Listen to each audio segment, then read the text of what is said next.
ഒരു കോട്ടയംകാരിയായിരുന്നിട്ട് പോലും പലപ്പോഴും പോകണമെന്നും കാണണമെന്നും ഒക്കെ വിചാരിച്ചിട്ട് നടക്കാതെ പോയൊരു സ്ഥലമാണ് അൽഫോൺസ ജന്മഗൃഹം. അപ്പോൾ ഇപ്രാവശ്യം നാട്ടിൽ വന്നപ്പം തന്നെ ഞാൻ തീരുമാനിച്ചായിരുന്നു അൽഫോൺസ ജന്മഗൃഹം എന്നാണേലും കണ്ടേ അടങ്ങത്തുള്ളെന്ന്. അപ്പോൾ ഞാൻ തിരുനാൾ സമയമൊക്കെ ആയിരുന്നു ഞാൻ വന്ന സമയം. തിരുനാളൊക്കെ കഴിഞ്ഞിട്ട് പതുക്കെ ആളൊക്കെ കുറഞ്ഞു കഴിഞ്ഞിട്ടാണ് ഞാൻ പോയത്. അപ്പോൾ കൂടെ മമ്മിയും ജുവാനയും ഉണ്ടായിരുന്നു. അപ്പോൾ ഞങ്ങൾ ചെന്നു. വലിയ തിരക്കുള്ള ദിവസമൊന്നും അല്ലാത്തതുകൊണ്ട് തന്നെ നമ്മൾ ഫ്രീ ആയിട്ട് കാണാൻ പറ്റി.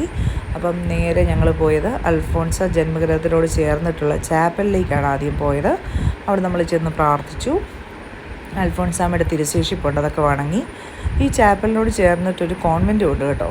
പിന്നെ നമ്മൾ നേരെ അൽഫോൺസ ജന്മഗൃഹം കാണാനായിട്ട് പോയി.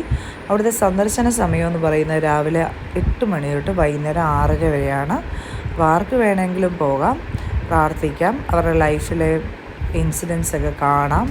അതൊക്കെ ഞാൻ അടുത്ത വീഡിയോയിൽ കാണിക്കാം.